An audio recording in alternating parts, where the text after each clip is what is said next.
Well, good evening and welcome to lesson 4 of our class through the intertestamental period as we look at Antiochus IV and forced Hellenization of Judea and what that has in store for the Jewish people and how that plays an impact on our New Testament and understanding the relationship between Gentiles and Jews in the early church. This is an important time frame because if we don't understand this history that takes place during this time, it's very easy for us to overlook or underestimate or not really completely understand the fullness of some passages of Scripture that you might think aren't related to this time frame at all. And we'll talk about that later in our class, like Romans chapter 14 and 15, and how those passages oftentimes get misappropriated and interpreted in the wrong way because of a lack of understanding of what the text is actually talking about. And it stems from this time frame right here that we're going to talk about. So it's kind of a little taste of what we'll talk about at the end. But as we've been going on, just a quick recap, we've been talking about the Greek empires. We've been talking about how Alexander the Great took on the empire of Persia, how he conquered that massive empire, how it then became the Greek Empire. Alexander quickly died after his conquest, only in his early 30s, and the kingdom was split up between 4 generals who warred with each other for about 40 years until basically the lines were drawn up. But they were going to continually fight with each other. The 2 strongest kingdoms was the Ptolemaic kingdom in Egypt and the Seleucid kingdom there in centered around Babylon, Susa, and Antioch, which became the capital city in ancient and modern day Syria.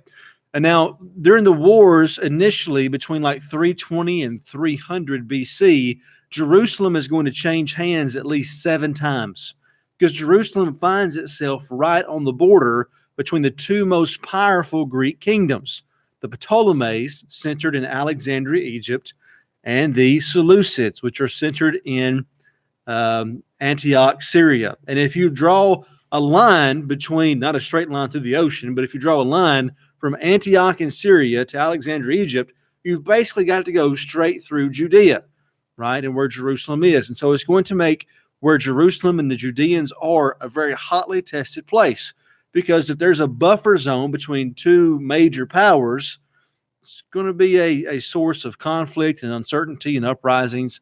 And for 200 years, 120 years, the Ptolemies rule Jerusalem and Judea from about 320 BC to about 200 BC. But in 200 BC, Antiochus the Great, Antiochus III, becomes the king of the Seleucid Empire. And he is probably one of the best rulers since Alexander the Great, maybe the best Greek ruler of all this time frame, with the exception of Alexander the Great. And he actually takes the Seleucid Empire, he makes it more wealthy, he expands the borders, he takes that strip of land that goes from his kingdom all the way to Egypt. He kind of puts the Ptolemies in their place, and then he invades Greece. Well, when he invades Greece, mainland Greece, in 190, he's actually met by a confederation of Greek kingdoms and some other Mediterranean kingdoms, like this up-and-coming place no one's really ever heard of just yet, called Rome. And he's actually defeated in 2 decisive battles and has to sign a peace treaty and go back home, and he owes a large amount of money to these Greek kingdoms and to the Republic of Rome. He's going to die. After he dies, his son is going to take over the throne. That son is Seleucus the fourth, Philopator. He rules from 187 to 175. Now, he pretty much is a pretty lenient ruler when it comes to the Jews, just like his father Antiochus the Great and the Ptolemies. And most of his reign is just trying to pay off the indemnities that he owes to the Greek kingdoms and also to the Roman Republic. And so he rules for 12 years, but not much really happens. And then we see here that after he dies, I'm getting ahead of myself, I think. And so here on this map, you can see the region here of Antiochus, right? And so you can see Egypt right there in that kind of reddish color. You see in that kind of lime green, the Seleucid Empire. Then above that, in that lighter yellow color, you see these independent Greek, Armenian kingdoms that are there. And so when Antiochus IV takes over for his brother, who was assassinated by Heliodorus in 175. Antiochus IV, Epiphanes, comes to the throne. Now, when he comes to the throne, you can already see here that they already are in control of the land where Judea sits. But Egypt, the Ptolemies, are still a very large, powerful empire. To the north, you have independent Greek cities, and mainland Greece is also being ruled by other individuals. And so he takes on the name. His birth name is actually Mithridates, which is a good, classical Greek name. But he changes his name to Antiochus, which that's what you do when you come to power. You become the king of Ptolemaic Egypt, take on the name of Pharaoh and Ptolemy, right? You change your name. And so when he becomes the king of the Seleucid Empire, he becomes Antiochus IV. But he's got to have a name, right? Because there's always a name attached to, because there's all different types of Antiochuses. So he chooses Epiphanes, God manifest, right? The one who is like God. It's a humble guy, right? And so he is a arrogant individual. He's self-centered. He's demented. He's cruel. And he chooses a name for himself, Epiphanes, the manifestation of God. Others will call him behind his back Epimanes. Now, it sounds similar, right? Epiphanes. Epimanes. That means the mad one, or the manifestation of crazy. So he calls himself Epiphanes, the one who's like God. And everybody else calls him Epimanes, the crazy one. So, And so anyways, he begins ruling in 175, and he is a decent ruler in the beginning.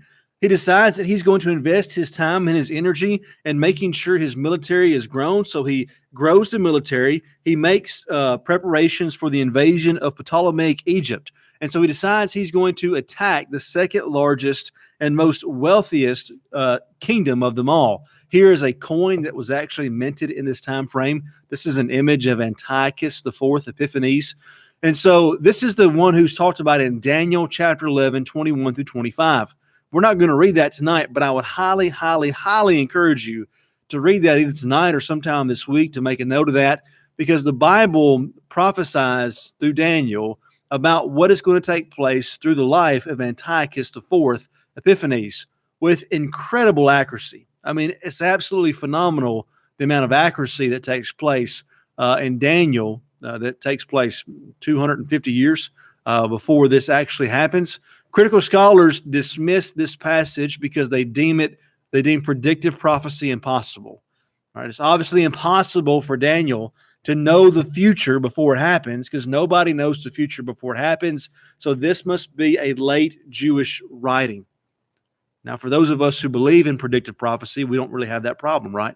And so, but after we talk tonight about the life of Antiochus IV, we're going to talk about him more next week.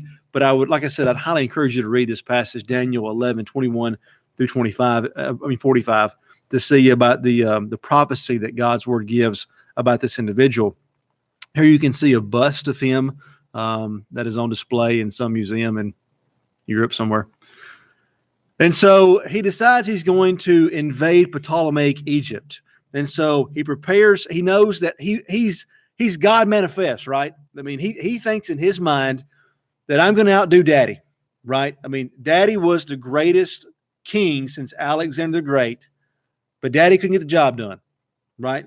His dad conquered all the lands in Anatolia. His dad invaded mainland Greece, and by all accounts was the most powerful man on the face of the earth, and should have won against those Greek kingdoms and Rome. He should have won. Like he should have finally been the first guy in 150 years to be the guy that controlled all of Alexander's kingdom, but he fell short. His brother had no ambition of doing anything like that. He just wanted to be king and pay off the Romans, but not Antiochus IV, because he's God manifest, right? He's divine. He's going to show the world that he's the greatest man since Alexander the Great. And the first step in doing that is invading Egypt and taking over Egypt. Now, Egypt is the second largest, the second most wealthy, maybe perhaps the wealthiest of all the kingdoms. And so he knows if he is able to take out the second largest power in the world at that time, then he's gonna walk through mainland Greece, because the mainland Greek kingdoms have been fighting with the Romans, their former ally, and they're weak and they're broken. And he knows if he sweeps the Ptolemies, he's going to walk right into mainland Greece and finally take this shining crown of being the king of all the Greek empires. Sorry, the king of all the Greek kingdoms, right? First guy since Alexander. And so he invades Egypt, and he has incredible success. He captures nearly all of the kingdom, like 90% of the land. He captures the Ptolemaic king, and the only thing he likes or lacks is the chief city and the capital of Alexandria. And so he's got it all. He even has the king of the kingdom. So it's just kind of a formality of putting the cherry on top of taking the capital city, right? So he's getting his troops ready. They're fixing to go into Alexandria, Egypt. And before he can go in, he's met by a Roman delegation. Now, remember, this is not the Rome that you think about when you think about Rome, right? I mean, we think about like Caesar and Augustus and Hadrian and conquers the world. Like this is like 150 years before Rome reaches its, the zenith of its power. Really, you could argue 180 years before they really reach that, what we think of as like first century Rome, right? And so this Roman delegation comes to Antiochus IV. Now, Antiochus IV believes that he is the most powerful man on earth. And he might be. I mean, literally, like he might be the most powerful man on the face of the earth. So this Roman delegation comes, and it's led by an old proconsul by the name of Gaius Popilius Leonis. And he goes to Antiochus. Antiochus extends his hand out to the delegation, and the old proconsul takes from his pouch a letter and sticks it in Antiochus's hand. Right? First of all, that just goes to show you that, like, that's kind of odd. That's not how you greet the king of the Seleucid Empire that just conquered the Ptolemies. He's the most powerful man on earth, like bar none, probably. And so he sees this letter, and the Roman delegation says, "You need to read that letter." And he says, "Okay," sensing something is up. He says, "I'm going to call my council, and we'll discuss the letter, and we'll let you guys know something." And the proconsul takes out a sword. And he takes that sword and he draws a circle around Antiochus, right? This is a guy who's bullied everybody his entire life. And he says, "You can't leave this circle until you give us an answer. And if you leave this circle before you give us an answer, it's war with Rome." So he opens up the letter, and the letter states that the Romans have put their claim on Alexandria, Egypt. They have backed the Ptolemaic king and demand that Antiochus quit his invasion, restore the Ptolemaic king to his rightful place, and go back home. Now, Antiochus has a decision to make. He believes he's the most powerful man on earth, and he might be right, or he could be wrong, because he's living in the shadow of his father. And Antiochus IV, he may play a big game, but he knows that he's not as good as his dad was. And Antiochus was the Great for a reason. That was his name. And so he's got to make a choice, right? Fight the Romans, roll the dice. They beat Dad. Can I beat them? And so he thinks about it, and he decides to go back home.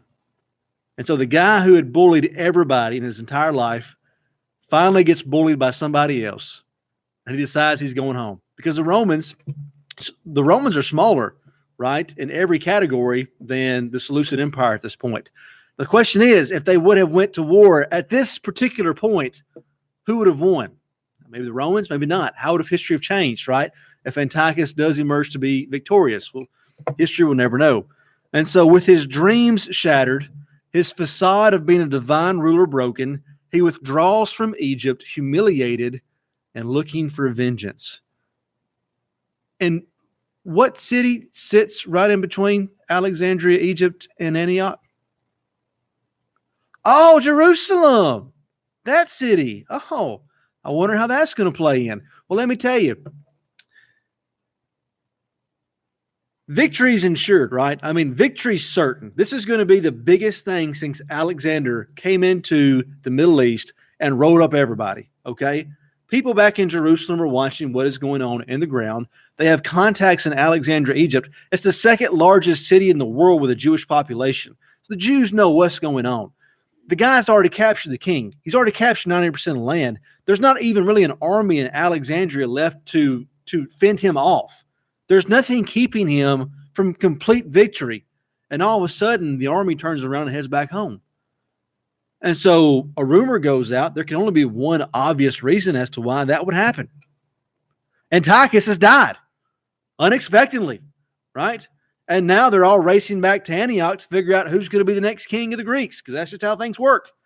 And so a rumor goes out that Antiochus IV, who was no friend of the Jews and who was extremely arrogant and cruel towards the Jewish people, one of the big reasons why he made the Jews mad, I should have mentioned this earlier.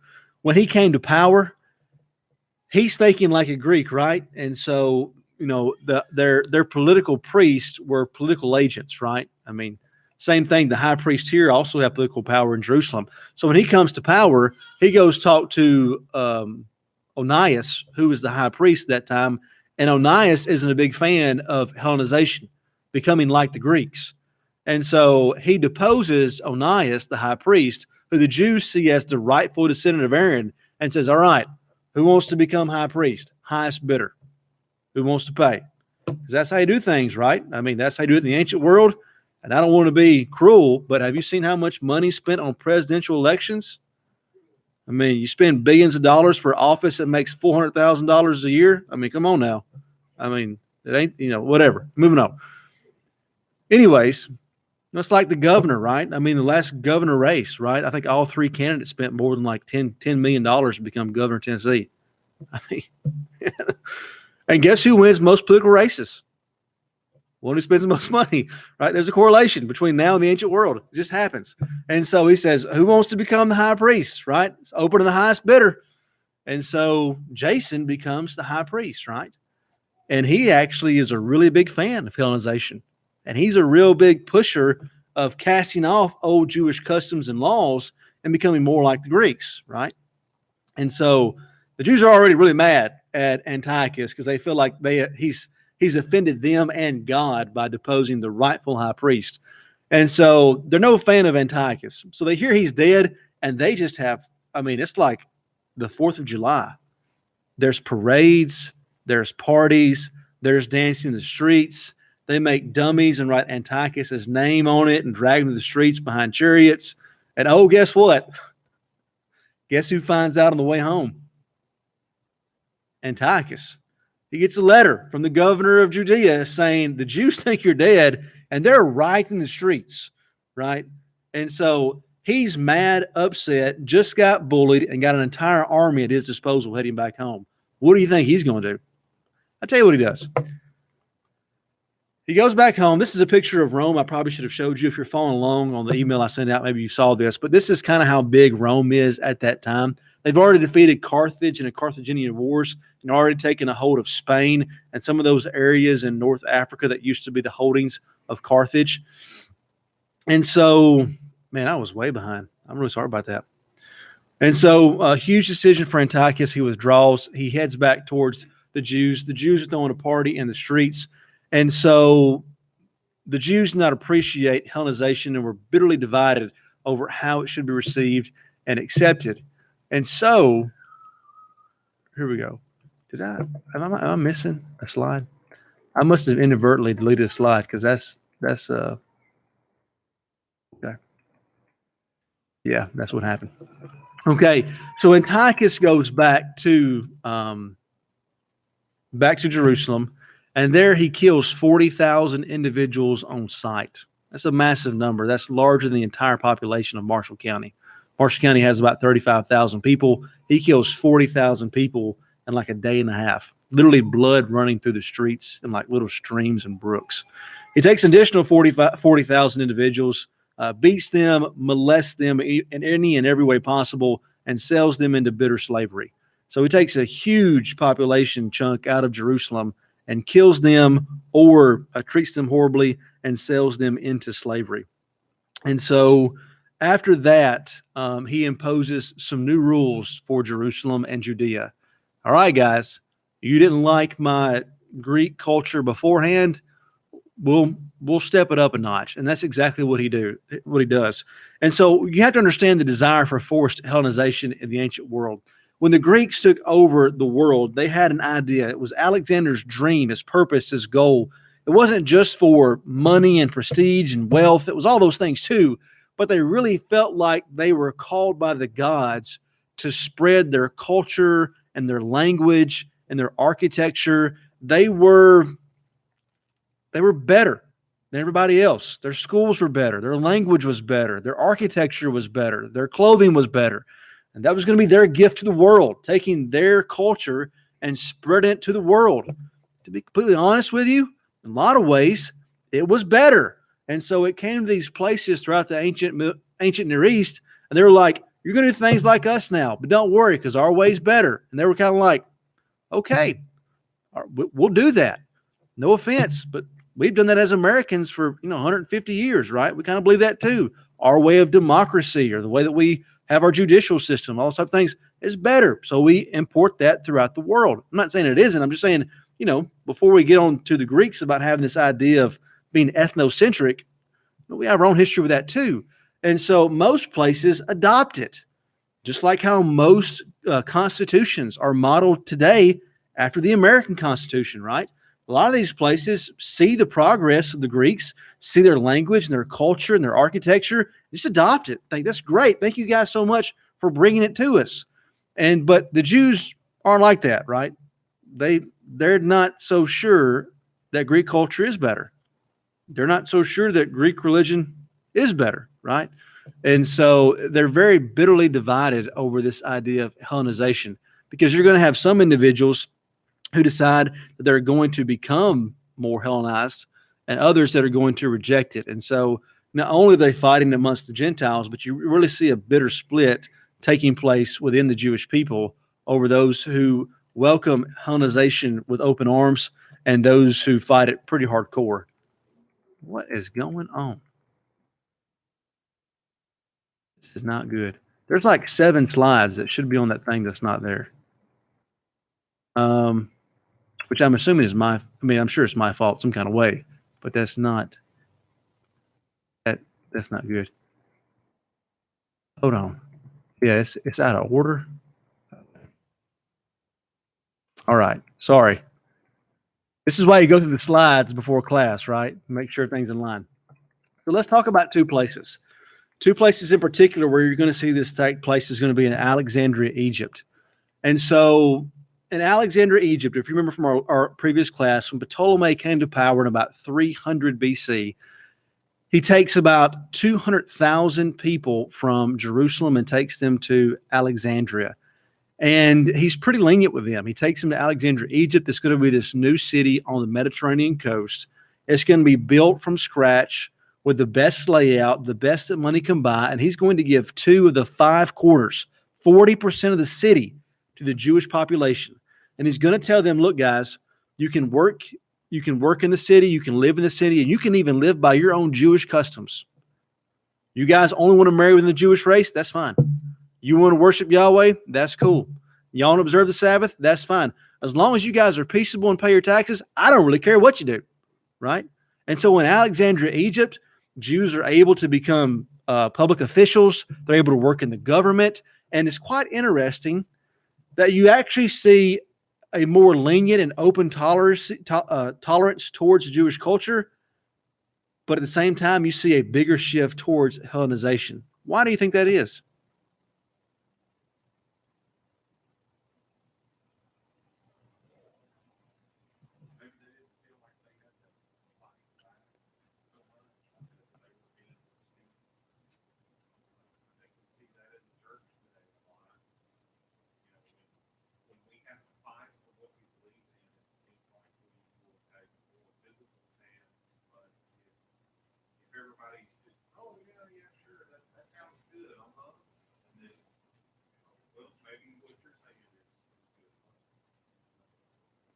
No, it's perfect. I think you're exactly right. I think when you're forced to fight for your convictions, you have to make a decision, right? Is this going to be important to me or not? And because it is, you're more willing to fight for it. But if you're put in a situation where everybody's lenient and tolerant, and it's actually interesting the fact that if you talk to Christians, in Africa, I went to school with a guy from Nigeria, and he had people in his village murdered by Islamic terrorists. We don't live like that here. You may have a random bombing or shooting in the United States, but I'm talking about like systematic come into the village at night, kill people while you're sleeping, have to go out and sleep in the bush because you're a Christian. Like that's a deeper conviction than we as American Christians maybe have to have. Maybe you would stay faithful. I'm sure you would. I hope I would. But I'm saying like that's a different ball game, right? But I tell you what, a lot of the Christians over there, they're a lot more convicted than a lot of the Christians you see over here, right? Because it is so easy, right? It's so easy. And it doesn't really matter what you believe, right? Keep the Sabbath, don't keep the Sabbath, sacrifice to Zeus sometimes to make them happy, at the end of the day, we're 350 miles away from the temple and it doesn't really matter, right? And so you actually see a more lenient policy in Alexandria, Egypt, and you see a more gradual shift towards Hellenization. I think that just kind of shows you the nature of human beings, right? When things are really good. When has the church grown the most historically? Persecution, right? When does apostasy grow the most? Peace, right? There's a reason for that, right? You read the Judges, right? They're being oppressed by foreign people. What happens all of a sudden? God, please save us. We'll do whatever you ask. We'll do the daily sacrifices. We'll do the new moon festivals. We'll do the 3 mandatory feast at the tabernacle. We'll do it all, God. Whatever it is, just take these people away. God comes, gives them judges, things get better, crops start coming in. Guess what happens? Start going back to being kind of lenient, right? So you see that in Alexandria, Egypt. Now, Alexandria is going to be an extremely important city. There's still a small contingent of conservative Jews in the city, but they're much more lenient in Alexandria. Jerusalem, on the other hand, different ball game. Jerusalem has a lenient Ptolemaic government for 120 years, but it found itself under the more militant Seleucid Empire, and the Seleucids were generally more lenient to Jewish customs, but when Antiochus IV came to power in 175, it all changed. The Hellenization of Judea was welcomed by those who had economic and political agendas and aspirations. They're led by the Tobiad family, who were seen as like, the pro-Hellenization family during this time in Jewish literature. They're actually mentioned in Ezra and Nehemiah as the family, the governor of Ammon, who was trying to hinder the construction of the Second Temple and the walls around Jerusalem. Antiochus begins it by removing Onias from the high priest position and selling it to the highest bidder, but he also builds gymnasiums in Jerusalem. He allowed Greeks to compete in international Greek games. Jewish men surgically removed the marks of circumcision so they could compete in the games and also be welcomed at the baths and the gyms, and repudiated the Holy Covenant. The division among progressives and conservatives in Jerusalem was bitter, and it appealed. One appealed to king and culture, while the other appealed to God and custom. And so there was already growing dissent for Antiochus in Jerusalem. But after the Roman rejection, it was already kind of bad beforehand. But after the rejection in Rome, and he comes back and they're dancing the streets, they think he's dead, things get turned up a whole lot more.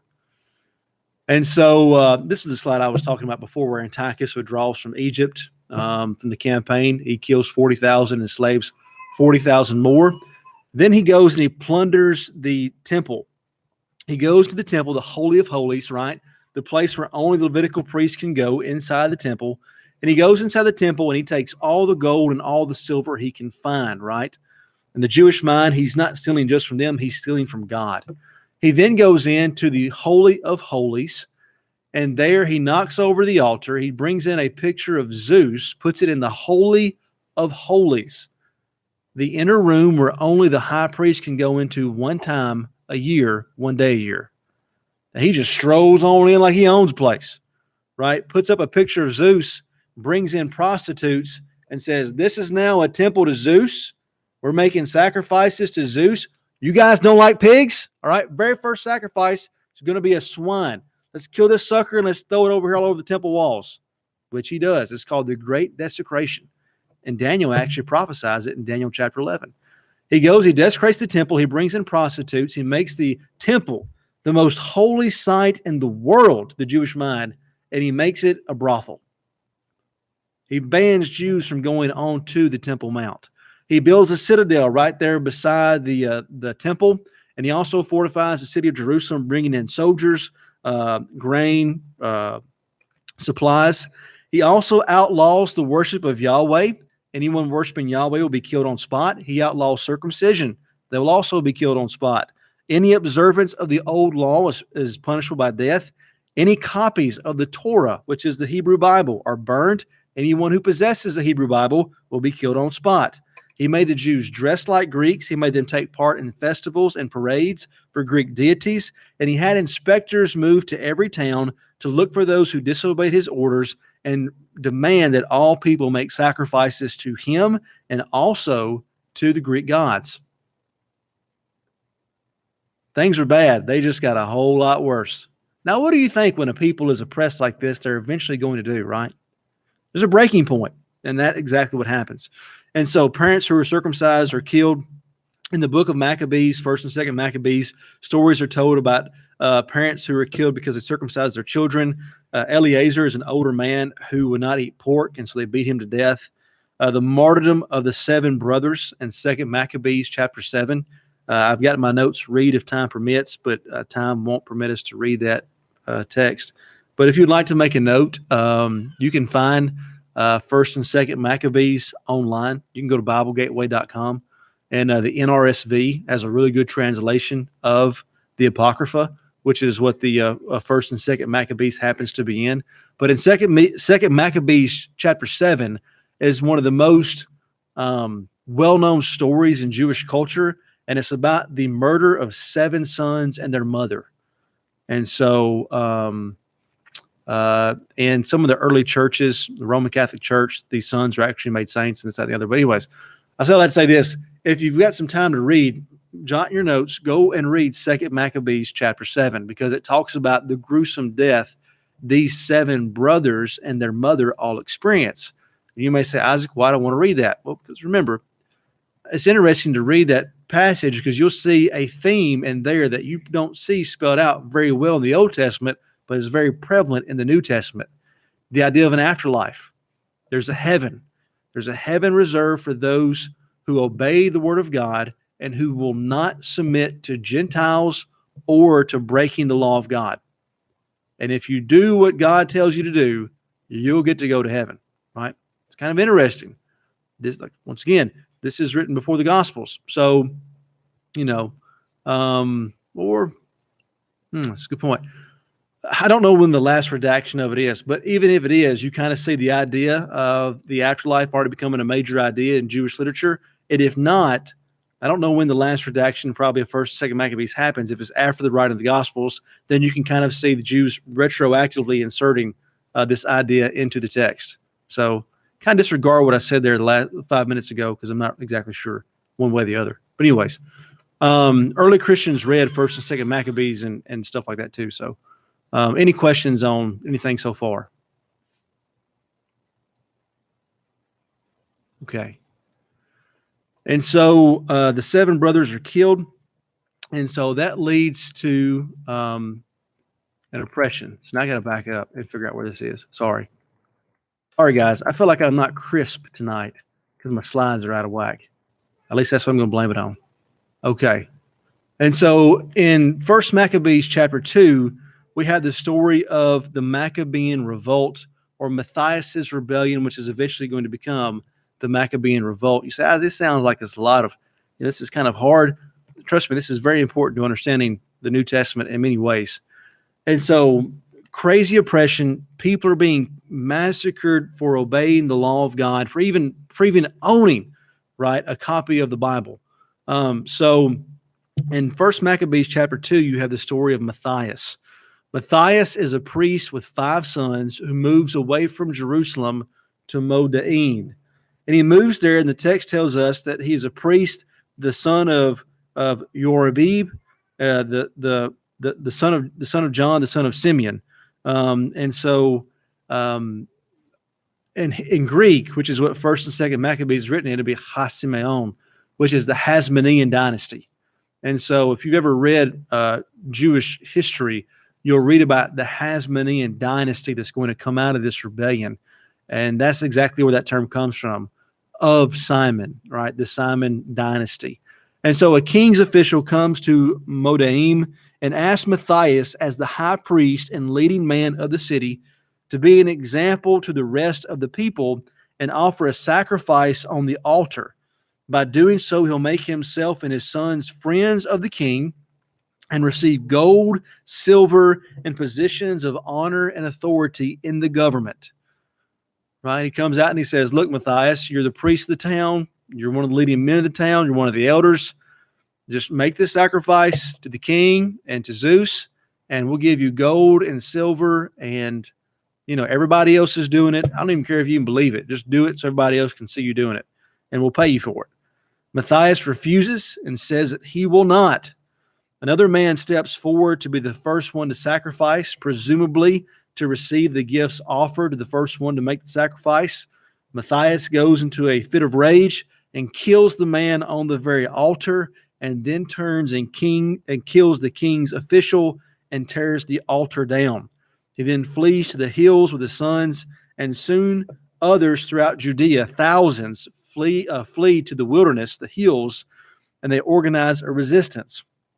1 Maccabees 2:27-28, it says, Matthias cried out in the town with a loud voice, saying, let everyone who is zealous for the law and supports the covenant to come out with me. Then he and his sons fled to the hills and left all they had in the town.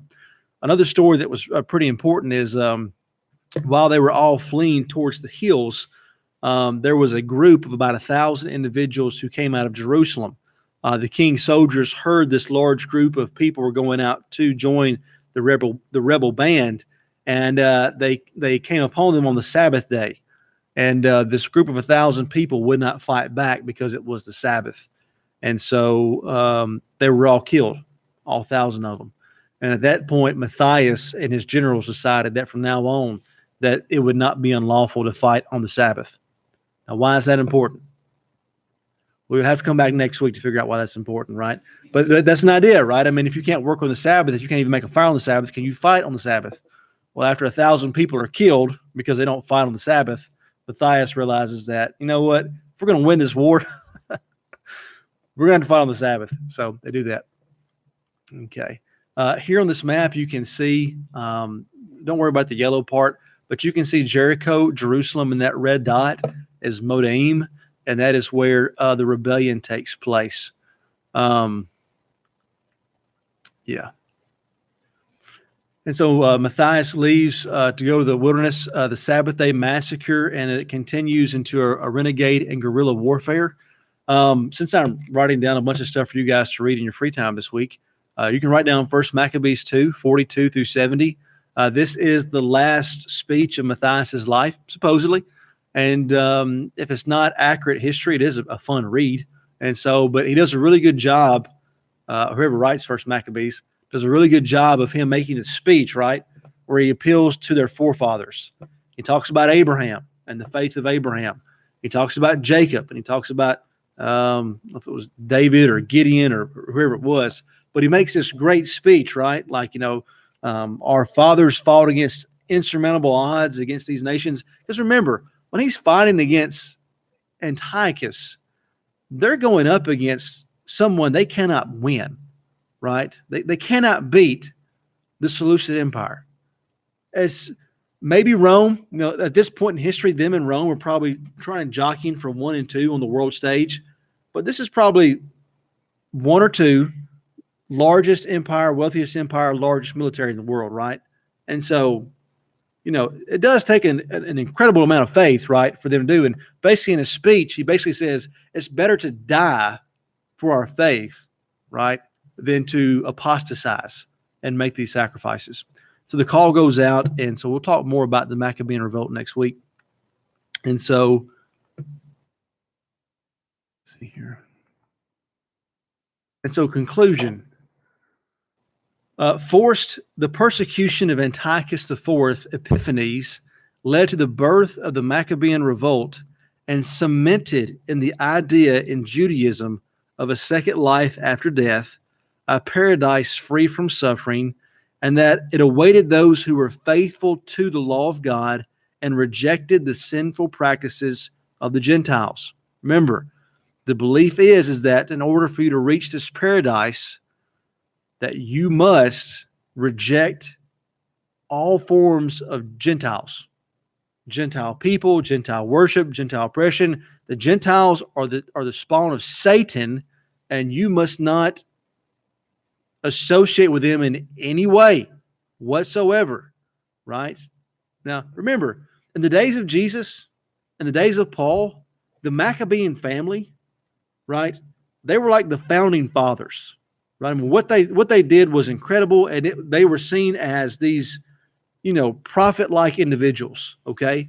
And so these Jews they grow up hearing these stories at night, right, of Judah the hammer, right? So Maccabees means in Hebrew, the hammer, right? And how they fought against the Gentiles and all these things. You think that's going to impact a church that's Jewish Gentile when the Gentiles start coming in and they start eating pork and they're very proud of the fact that their grandfathers were stoned to death because they would not eat pork? Think that's going to matter? It does. Romans 14, Romans 15, right? You think it's going to matter, these individuals who were taught from birth, you can never enter a Gentile house? You can never go inside of a Gentile's house. And all of a sudden, now they're supposed to sit down together inside of a house and share the Lord's Supper? Is that going to be a big deal? Yes, a big deal. And so the trauma, right, of what the Gentiles do to the Jews during this time frame is going to be a pretty big thing the early church is going to have to overcome. And if you understand that and you read passages like Romans 14, 15, you understand, the delicate nature of the early church and the relationship between the Jews and the Gentiles, and Paul trying to let the Jews understand that they've got to accept the Gentiles, and they don't have to become Jews. They can accept them as Gentiles. And so this development would lead to a deep-seated hatred and disdain for the Gentiles that would be present during the days of Jesus and cause issues within the early church as Gentiles started to be converted and welcomed along with their cultural practices. Understanding this helps us to better understand the issues within the early church and how to understand passages like Romans chapter 14 and 15 within their historical context. I hear people take Romans 14 and 15 out of context quite regularly and make it say things that it doesn't say because they don't understand the historical context in which it was given. But it's also quite interesting that what takes place here also re-energizes a Jewish zeal for independence and a strong Jewish leader, a Messiah, that would overthrow the oppressive Gentile oppressors, a sentiment that would remain even in Jesus' day. If you don't understand the fact that Matthias and Judah Maccabees went out into the wilderness, and that's where everybody the wilderness was where the great rebellion took place. If you understand that, then you read John 6, totally different understanding, right? In John 6, it says, when Jesus realized that they were about to come and take him by force and make him a king, he withdrew himself to the mountain by himself. Jesus is in the wilderness, the same wilderness where Matthias and his sons started the revolution against the oppressive Gentiles, the Greeks. Jesus is living in a day and age where the oppressive Romans, right, are oppressing the people, and they're waiting for a Messiah. And all of a sudden, Jesus comes and he's raising people from the dead, and he's making food appear out of thin air, and he's in the wilderness, and the people are ready to fight. And that's exactly what John 6 is talking about. They want him to be Judah Maccabees. They want him to be the Messiah, to finally overthrow the chains of the Gentiles. When Jesus sees what's about to take place, he withdraws himself, right? Anybody that thinks that Jesus' goal was to have a physical earthly kingdom, John 6, right? The people have a misconception because they're thinking about the Maccabean revolt. And Jesus says, that's not what I'm here for.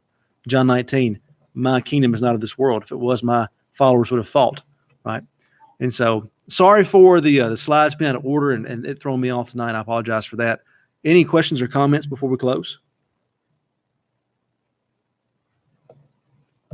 No?